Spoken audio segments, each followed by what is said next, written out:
ভুল করছি।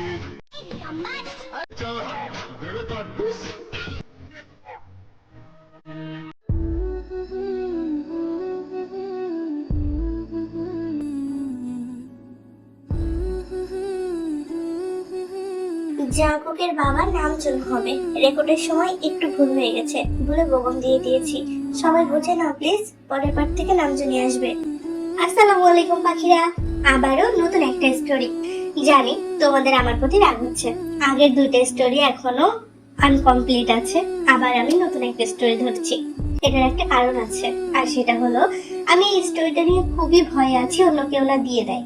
এটার জন্য আমি যদি সপ্তাহে একটা করে পার্টও দিই, তবুও আমি দিয়েছি, এটা আমার খুব ভালো লাগবে, কারণ স্টোরিটা এতটাই সুন্দর, আমি চাই না অন্য কেউ দিয়ে দিক আমার আগে। তো এটার জন্য তোমরা দেখো, স্টোরিটা সত্যি অনেক বেশি সুন্দর। যেমন ধরো ষড়যন্ত্র আছে, ভালোবাসা আছে, রোম্যান্স আছে, আর তার উপর দুজনেই সমান সমান, কেউ কাউকে ছেড়ে দেয় না। তো বুঝতে পারছো স্টোরিটার নাম এমনি এমনিতেই ইট পার্টিকেল হয়নি। তো যাই হোক, স্টোরিটা এনজয় করো, অনেক বেশি সুন্দর স্টোরিটা। তো চলো শুরু করি। চলো। ও, বলতে ভুলে গেছি, স্টোরিটা লিখেছে সঞ্জিদা বিনতে শফি। তো চলো এবার শুরু করি। বিচ্ছেদের 4 বছর পরে প্রিয় মানুষটির হলুদ সন্ধ্যায় লাইভ পারফরমেন্স করছে তে। পুরো নাম কিম তাইয়ং, একজন প্রফেশনাল সিঙ্গার সে। মাসখানেক আগে তাদের সাথে কন্ট্যাক্ট করেছে মিস্টার জিয়ন জাঙ্কুকের পিএ জেহাব। সবকিছু জেনে শুনে কন্ট্যাক্ট পেপারে সাইন করেছে তে, যে বর্তমানে স্টেজ কাঁপাচ্ছে নিজের সুরেলা গলার গান দিয়ে। তার সাথেই একদল মেয়ে গানের তালে তালে নেচে যাচ্ছে, তেও তাদের সাথে তাল মেলাচ্ছে মাঝে মাঝে। তার দিকেই রক্তচক্ষু নিয়ে তাকিয়ে আছে জাঙ্কুক, অথচ তাকে দেখে বোঝার উপায় নেই এই মুহূর্তে তার রাগ পুরো কমিউনিটি সেন্টার জ্বালিয়ে দিতে পারে। জাঙ্কুকের বাবা কিছুটা আঁচ করতে পেরে মুস্কি হাসলেন, ছেলের চোখে চোখ করতেই গা জ্বালানো হাসি দিলেন। জাঙ্কুকের রাগ তত্তর করে বেড়ে গেল, সেও তের দিকে পূর্ণ মনোযোগ দিয়ে তাকিয়ে আছে। স্টেজে তে গান গাইছে।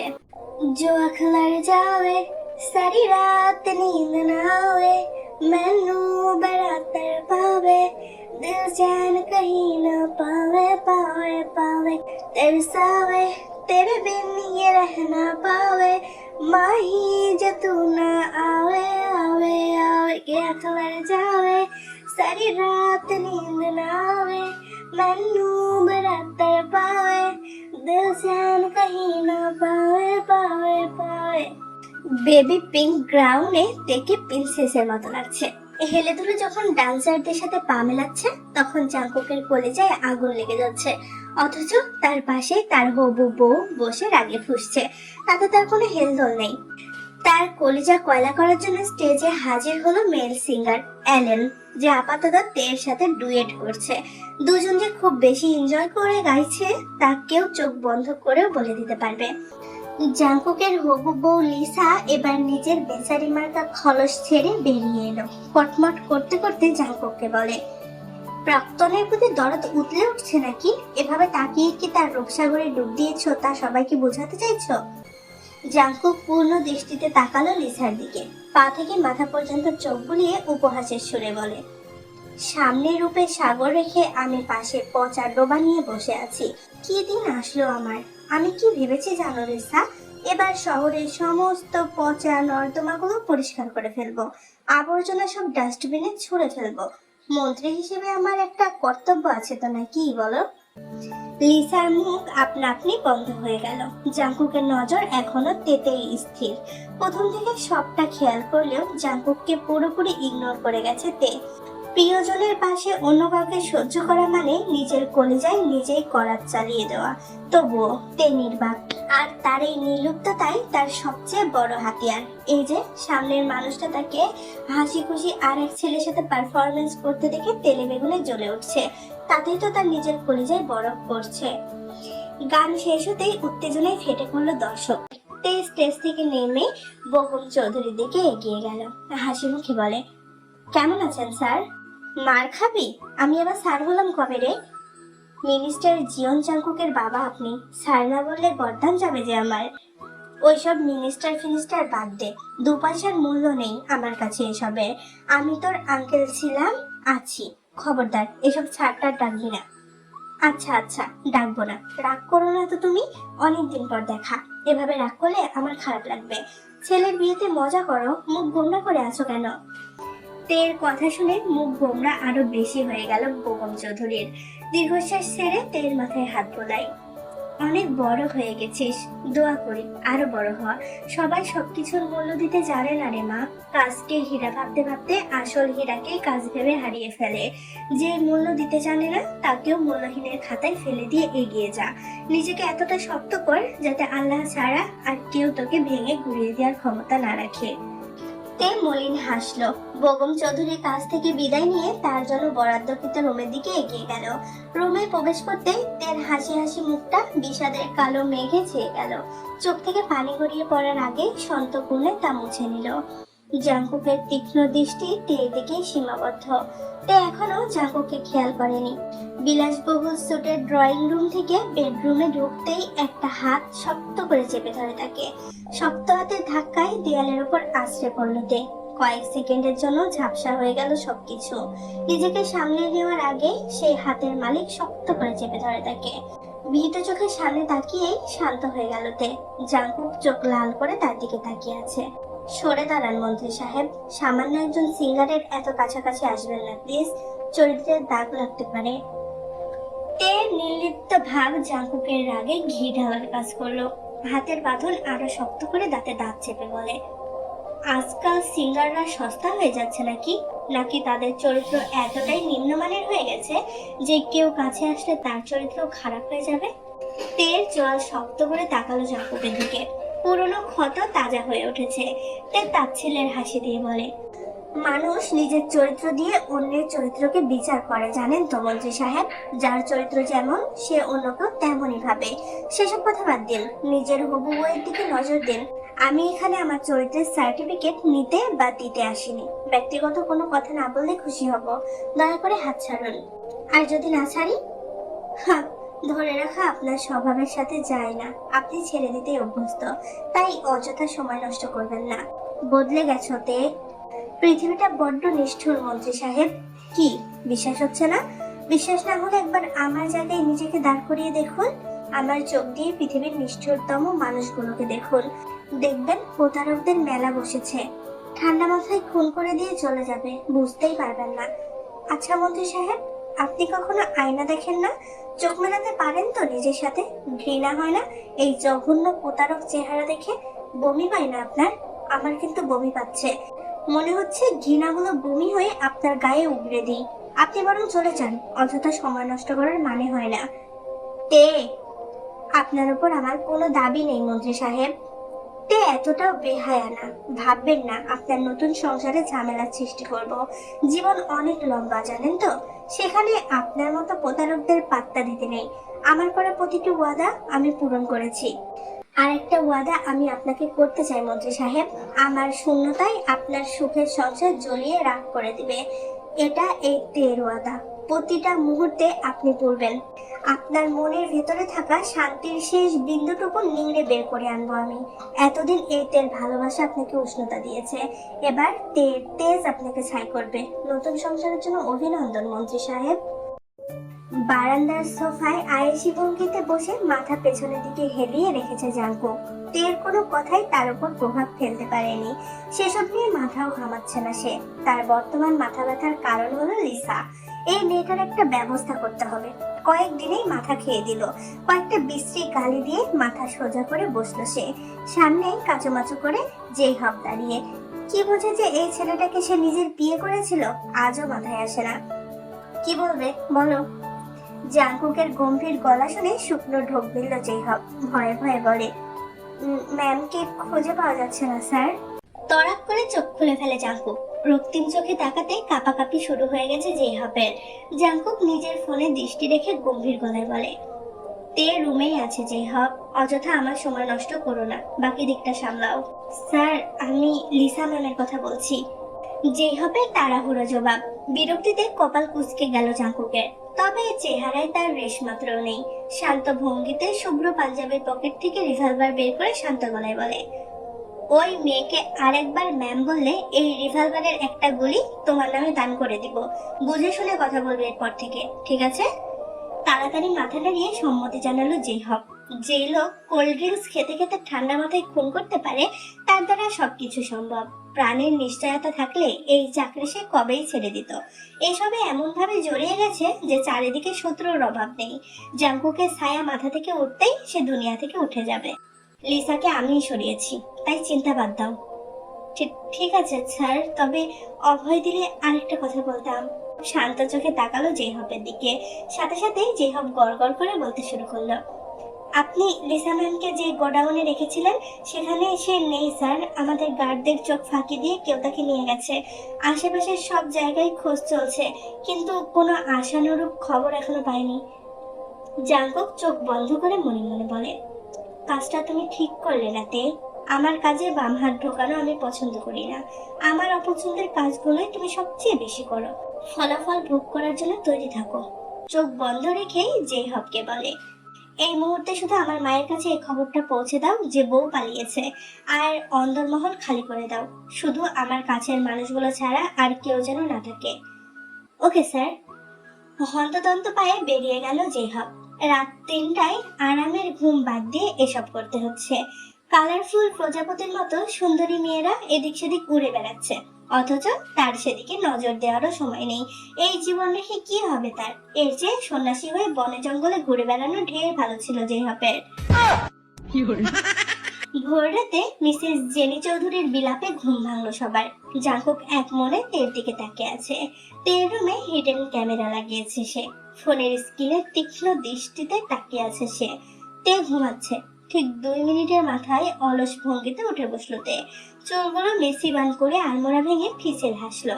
হেলে দুলে এসে জাঙ্কুকের সেট করা ক্যামেরার সামনে দাঁড়িয়ে 2 ঠোঁট উঁচু করে শব্দ করে হেসে উঠল তে। জাঙ্কুক হাত মুষ্টিবদ্ধ করে রাগ সংবরণ করার চেষ্টা করছে। এই মেয়েটা এত বিধ্বংসী হলো কবে থেকে? তে নিজের হাসি থামিয়ে চেহারা দুঃখী দুঃখী করে ফেলে। আফসোসের সুরে বলে, আহারে, মন্ত্রী সাহেবের বউ পালিয়েছে বুঝি? এখন কি হবে? প্রেস মিডিয়া তো মন্ত্রী সাহেবকে বদনাম করে দিবে। আপনি চিন্তা করবেন না মন্ত্রী সাহেব, আমি কোনোভাবে আপনার বদনাম হতে দিব না। আমি ওয়াদা করেছিলাম তো, আপনার বিপদে আপনার পাশে থাকবো।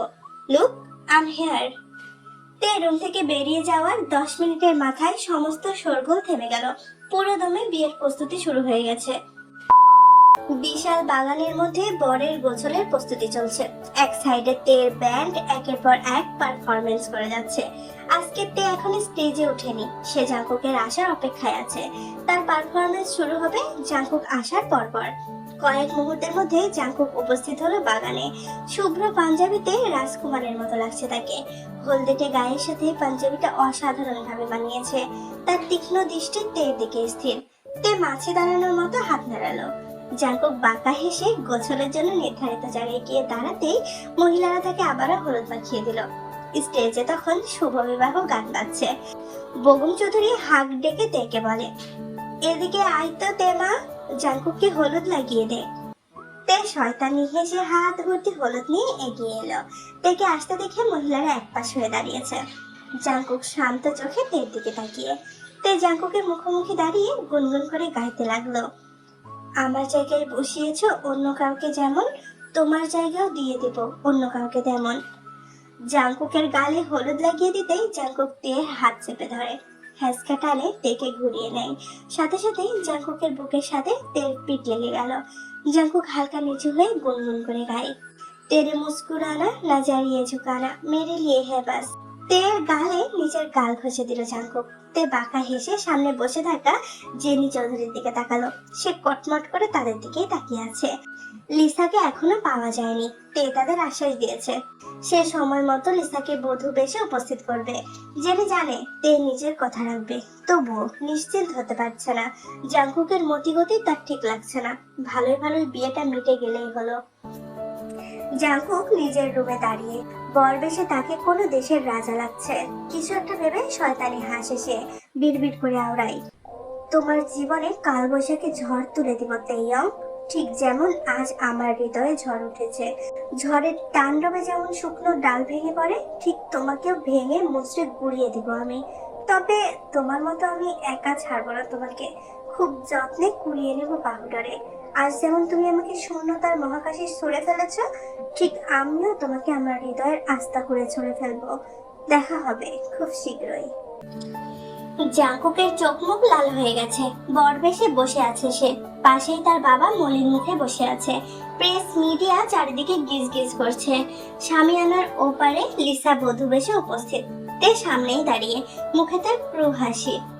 জাঙ্কুক হঠাৎ করে খুব হাসি হাসি মুখ করে তাকালো তের দিকে। হকচকিয়ে গেল তে। এর মধ্যেই কাজী সাহেব বিয়ে পড়ানো শুরু করে দিয়েছে। লিসাকে কবুল বলতে বললে লিসা ভীতু চোখে জাঙ্কুকের দিকে তাকালো।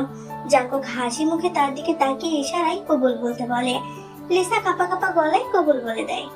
বেগম চৌধুরী মুখ কালো করে ফেলে। হঠাৎ করে জাঙ্কুক চিৎকার করে ওঠে, কি হয়েছে আব্বু? বুকে ব্যথা করছে? চিন্তা করো না, আমি এক্ষুনি তোমাকে হসপিটালে নিয়ে যাচ্ছি। জাঙ্কুকের চিৎকার শুনে বেগম চৌধুরীর হাত এমনি এমনি বুকে চলে গেছে। সে এখন হতভম্ব চোখে জাঙ্কুকের দিকে তাকিয়ে। জাঙ্কুক ফিসফিসিয়ে বলে, যদি চাও এই মেয়েকে বিয়ে করে সত্যি সত্যি তোমাকে হার্ট অ্যাটাক না দেই, তাহলে আমার সাথে এই মুহূর্তে হসপিটালে চলো। বেগম চৌধুরীর এবার সত্যি বুকের ব্যথা শুরু হয়ে গেছে। বেগম চৌধুরীকে হসপিটালে নেওয়ার তোড়জোড় চলছে। ঠিক সেই মুহূর্তে সামনে হাজির হয় তে। জাঙ্কুক চোখ শক্ত করে তাকিয়ে আছে তার দিকে। জেহাব আমতা আমতা করে বলে, সরে দাঁড়ান ম্যাম, স্যারকে এক্ষুনি হসপিটালাইজড করতে হবে, না হলে যে কোনো সময় দুর্ঘটনা ঘটে যেতে পারে। তে বাঁকা হেসে বেগম চৌধুরীর কাছে গিয়ে দাঁড়ায়। জেনি চৌধুরী তাকে ধরে বিলাপ করছে। লিসা ভয়ার্ত চেহারা নিয়ে পাশে দাঁড়িয়ে। তে জাঙ্কুকের দিকে তাকিয়ে শয়তানি হাসে। সবাই শান্ত হন, কেউ অস্থির হবেন না প্লিজ। আঙ্কেলের গ্যাস্ট্রিকের ব্যথা হয়েছে, ছেলের বিয়ে বলে কথা, হেভি খাবার খাওয়াই এই অবস্থা, নাথিং এলস। জাঙ্কুকের সামনে গ্যাস্ট্রিকের মেডিসিন এগিয়ে দিয়ে বলে, নিন, এটা আঙ্কেলকে খাইয়ে দিন, 10 মিনিটে ঠিক হয়ে যাবে। আপনি বরং ভালো ছেলের মতো বিয়েটা করে নিন, সুন্দরী সুশীল বউ অপেক্ষা করছে তো। বিয়েটা তো আপনাকে করতেই হবে মন্ত্রী সাহেব, না হলে আমার শূন্যতা অনুভব করবেন কিভাবে? আমাকে ফিরে পাওয়ার বিন্দুমাত্র আশার স্বস্তি আমি আপনার ভেতরে অবশিষ্ট রাখবো না। তে তার কথার খেলাপ করে না মন্ত্রী সাহেব। শেষের কথাগুলো ফিসফিস করে বলল তে। জাঙ্কুক তার দিকে শান্ত চোখে তাকিয়ে। ভেতরে রাগে ফেটে পড়লেও বাইরে সে একদম শান্ত। তের দিকে তাকিয়ে বাঁকা হাসে। তের দিকে ঝুঁকে ফিসফিসিয়ে বলে, আমি একজন মন্ত্রীতে তোমার মতো হাজার হাজার কোটিল বুদ্ধি পেছনে ফেলে আজ এখানে এসে দাঁড়িয়েছি। তুমি এতদূর করতে পেরেছো কারণ আমি চেয়েছি। উড়ে বেড়াও, যত খুশি উড়ে বেড়াও, কিন্তু এটা ভুলে যেও না, তোমার নাটাই এই জীবন জাঙ্কুকের হাতে। উড়বে গোত্তা খাবে সমস্যা নেই, কিন্তু যখন সুতো টান দিব তখন আমার কাছে আসতে হবে। তখন কি হবে তে?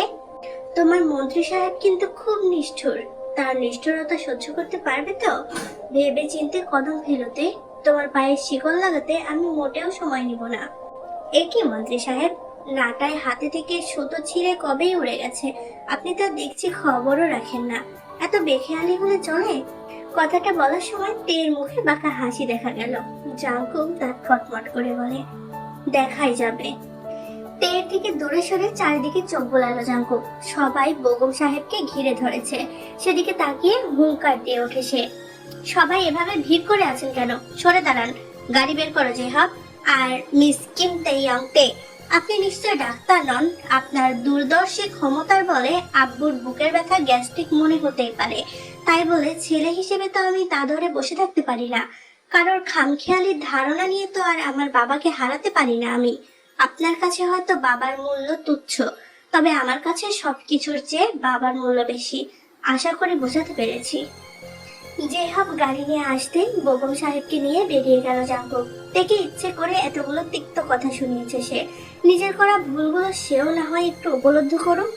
গর্ত থেকে যখন টেনে বের করে এনেছে তখন ঘাড়ের বাঁকার রগগুলো ঠিক সোজা করে দিবে। জেনি চৌধুরী সাথে আসতে চাইলে সাথে সাথে মানা করে জাঙ্কুক। এমনিতেই মেজাজ পুরো খিচে আছে। মায়ের ফ্যাস ফ্যাস কান্না এখন টোটাল সহ্য করতে পারবে না সে। এর মধ্যে বিভিন্ন চ্যানেলে ব্রেকিং নিউজ চলছে। ছেলের বিয়েতে গুরুতর অসুস্থ হয়ে পড়লেন মন্ত্রী জিয়ন জাঙ্কুকের বাবা বেগম চৌধুরী। গাড়ি চলছে আপন গতিতে, পেছনে গার্ড আর মিডিয়ার প্রায় 50টার বেশি গাড়ি তাদের ফলো করছে। বেগম চৌধুরী রাগী চোখে তাকিয়ে আছে জাঙ্কুকের দিকে। জাঙ্কুকের তাতে হেলদোল নেই, সে এক মনে ফোন কেটে যাচ্ছে। বেগম চৌধুরী এবার মেজাজ হারালো, কর্কশ গলায় বলে, এদিকে তাকাও বেয়াদ্দপ ছেলে, বিয়ে যখন করবেই না তাহলে এত নাটক করার কি দরকার ছিল? কেমন ছেলে তুমি? বিয়ে বন্ধ করার জন্য বাবাকে হার্ট অ্যাটাকের রোগী বানিয়ে দাও, দিন দিন অসভ্য হয়ে যাচ্ছ। যেহব শুকনা ঢোক গেলে পিছু ফিরে বেগম চৌধুরী আর জাঙ্কুকের দিকে তাকালো।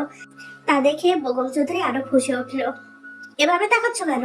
ছেলে হয় আমার, চাইলে 2-4 ঘা লাগিয়েও দিতে পারি। আর তোমাকে বলছি বিয়ারা ছেলে, আমি কিছুতেই হসপিটালে যাব না। ফিনাইলের গন্ধ আমার একদম অসহ্য লাগে। ঠিক আছে, তোমাকে নানা বাড়ি রেখে আসছি। জেহাব গাড়ি ঘোরাও। জাঙ্কুকের শান্ত গলা। জেহাব অসহায় চোখে তাকালো বেগম চৌধুরীর দিকে। বেগম চৌধুরী মুখ কালো করে বসে আছে। ছেলের দিকে তাকিয়ে কিছুক্ষণ কটমট করে জেহাবকে হসপিটালে নিয়ে যেতে বলে। বেগম চৌধুরীর চুপসে যাওয়া মুখ দেখে জেহাবের প্রচন্ড দুঃখ হয়। এরকম একটা নিষ্ঠুর ছেলের পিতা হওয়া তার মোটেও উচিত হয়নি। কি অবস্থা বাকিরা? বুঝতেই তো পারছো খেলা কোন লেভেলের চলছে। এ ইট তো ও পাটকেল। তো এবার ভাবো স্টোরিটা ঠিক কেমন হবে। আমি আশা করছি তোমরাও এক্সাইটেড। আমার পাশে থাকো আর এই স্টোরিগুলোর পরে পার্ট দেখার জন্য আমার চ্যানেলটাকে সাবস্ক্রাইব করো। আর স্টোরিটা ফ্রেন্ডদের সাথে শেয়ার করতে একদম ভুলবে না। সো আল্লাহ হাফেজ।